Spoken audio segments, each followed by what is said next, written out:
आओ कादिर। अभिषेक का पीएम बनना एक सपने के जैसा लग रहा है। सर मुझे गलत मत समझिए। अभी स्टिल अ मोटिवलेस इनोसेंट किड।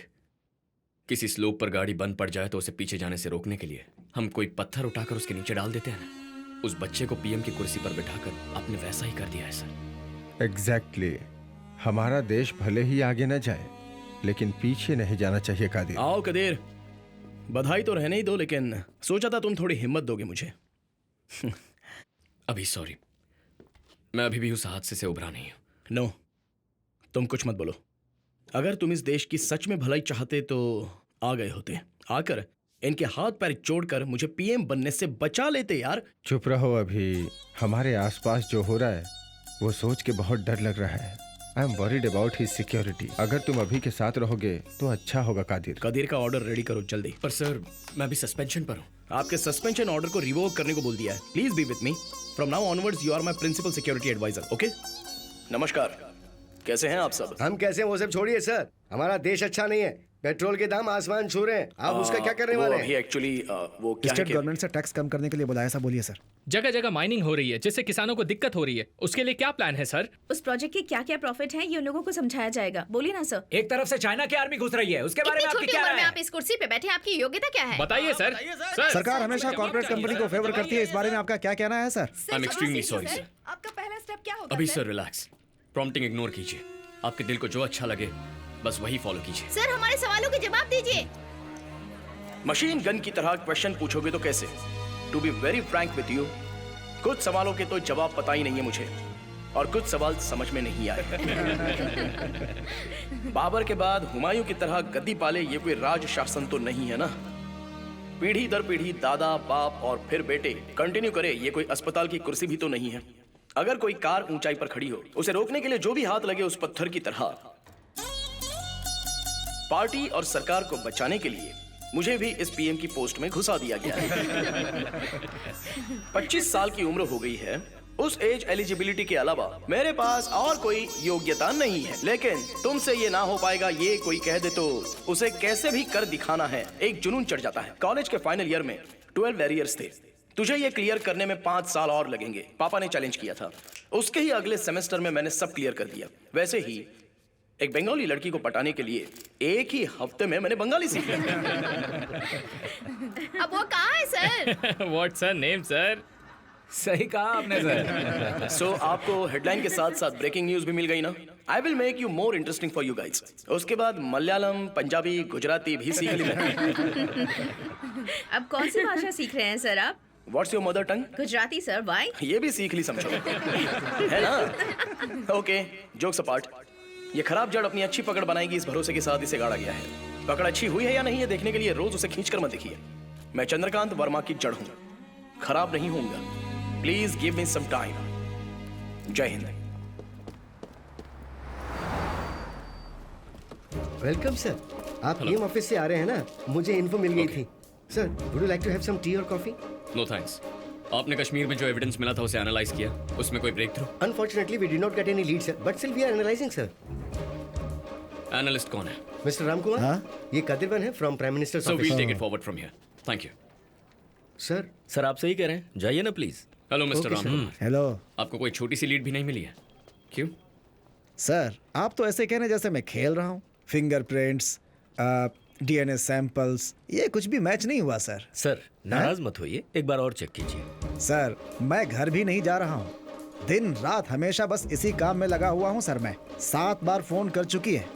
मैंने दूसरी शादी कर ली है, उसे ऐसा शक हो रहा है सर। आधार कार्ड, उससे तो पता चल जाएगा ना। आपको मजाक सूझ रहा है? 200 करोड़ की जनता है भाई, इसके लिए अलग से टीम चाहिए। समझिए, अगर सुपर कंप्यूटर दिया तो भी।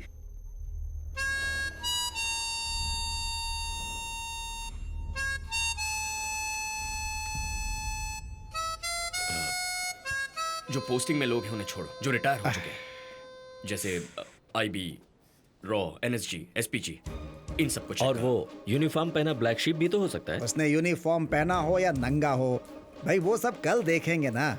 मैंने अभी तक नहाया भी नहीं बी है। सीरियस, पता है हमें किसकी तलाश है? डू इट नाउ, हम वेट कर रहे हैं। बीवी तो पक्का छोड़ेगी मुझे। कौन हो सकता है? हमें सीधा चैलेंज कर रहा है। यही तो हमारी मुश्किल है।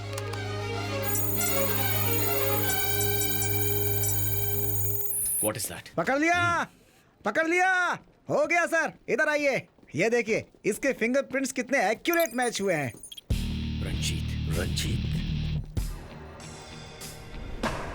रंजीत, जोसेफ और मैं, हम तीनों इंटेलिजेंस में साथ काम कर चुके हैं।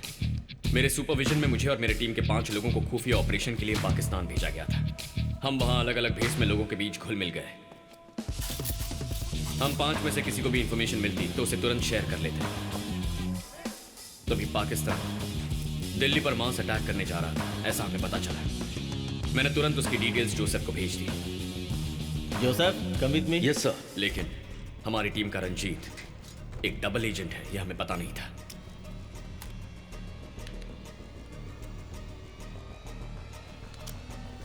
तुम यहाँ क्या कर रहे हो? स्टेपलर। हमारी लोकेशन, हमारी सारी डिटेल्स, पूरी इंफॉर्मेशन सिर्फ पैसों के लिए आईएसआई को बेच दी। उस इंफॉर्मेशन से अमीज खान ने हमारी टीम के 4 लोगों को मार दिया, लेकिन उन चारों ने अपना मुंह नहीं खोला और शहीद हो गए। कौन है तुम्हारा मुखिया? मुझसे मेरा मिशन पूछा क्या गया। है तुम्हारा ऑपरेशन? उसने मुझे कई दिन टॉर्चर किया।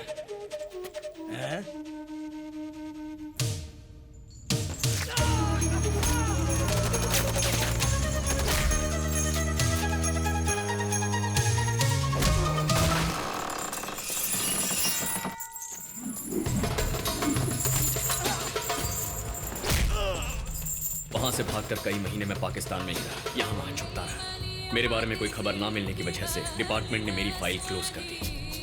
एक दिन मेरी लोकेशन का पता लगाकर अमीज खान मेरे पीछे पड़ गया। उन लोगों से बचकर मैं इंडिया वापस आ गया।